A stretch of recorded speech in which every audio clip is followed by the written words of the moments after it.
You must have experienced it in the subway, in the foyer of a theater, or in a cafe. The sudden and irksome sense that you were being looked at from behind. You turn around, but the observer has buried his nose in a book. You can't discover who was looking at you. You turn back, but you are sure that the unknown eyes are again upon you. There's a faint tingling all over your back, like a sudden twitch of all your tissues. Well, that is what I felt for the first time on September 26 at 3 o'clock in the afternoon in the hotel garden.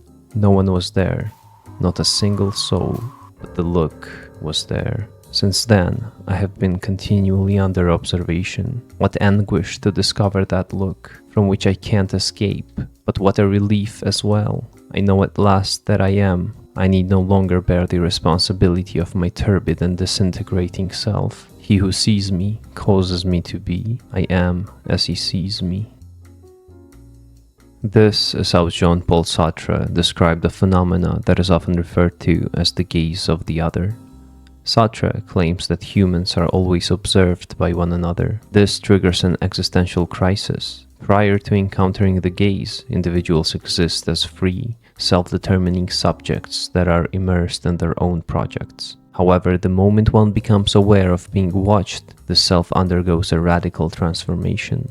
Imagine you're alone in your room, lost in a mundane task, perhaps watching this very video or scrolling through your phone. The world feels like yours alone, but then a flicker of movement catches your eye.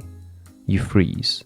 There, in the door's keyhole, glints a silver of light. No, not light, an iris, a pupil, a stare.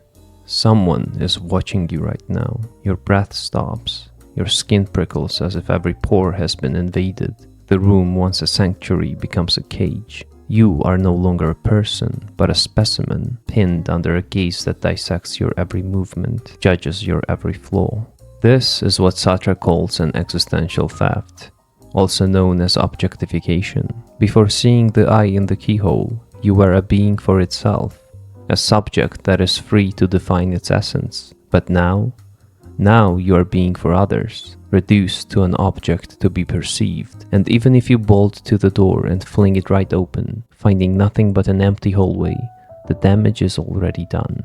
The watcher may vanish, however the gaze remains. You will forever wonder, who saw me?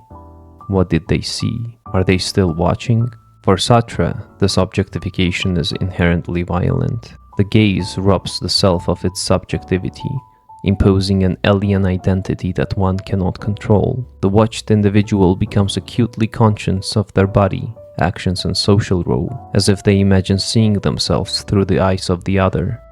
This generates the feeling of shame, not guilt for what you've done, but horror at who you've become. The shame of existing under a gaze that reduces you to a thing, a shell, a character in someone else's story. To put it simply, Jean-Paul Sartre suggests that the act of being seen shapes human consciousness and identity. The curse of consciousness, he says, to be free, yet imprisoned by the eyes of the others. But what if he's wrong? What if this gaze isn't just an actual act of observation, but rather something greater? A French psychoanalyst, Jacques Lacan, offers us a different perspective. For him, the gaze is not a pair of eyes in the keyhole, but an unconscious structural force embedded in the very fabric of our society. In other words, the gaze of the other doesn't come from external environment, but from within our own selves. He draws a line between the act of looking and the gaze, which he explains as the unsettling sense of being watched by an unseen force. This gaze, according to Lacan, is not coming from a particular source, but from paranoia, that even though you have no evidence, there can always be someone watching you. Somebody observing you from the camera of your laptop or a phone is highly unlikely, very close to a zero. However, a lot of people cover their electronics with tape. You might be thinking, oh well, putting a tape on my camera cannot make things worse. On the contrary, it eliminates the low risk of me being watched. This is true. However, the tape is a confession. It's an acknowledgement. The tape can't save you because Lacan's gaze isn't in the camera, but it's in you. It's the voice that whispers, cover your flaws, perform, optimize. The moment you covered those cameras, that's the moment the watcher was created. You are the one who internalized the watcher. The biggest difference between Sartre and Lacan is what comes after the gaze. Both agree that it fractures us, but for Sartre, this fracture is a crime, a theft of our true self. For Lacan, there is no such thing as a true self. There never was an intact, authentic you to steal. The gaze, or as Lacan likes to call it, the big other, doesn't take anything away. On the opposite, it constructs. It stitches together the illusion that we call identity. So let me ask you this. Do you think you wear masks only around other people? Look closer. In the silence of your room, you smooth your hair. In the dark, you rehearse smiles. You whisper confessions to shadows, as if the walls themselves might applaud. You are the big other that you simply will never be able to escape. This gaze that Sartre talks about, it's inevitable, because it's an inherent part of your nature. We are all method actors in a play without an audience, posing for a camera that doesn't exist, a marionette who clings to its strings, terrified to learn they were never attached to anything at all. Peel away your masks and you will find nothing.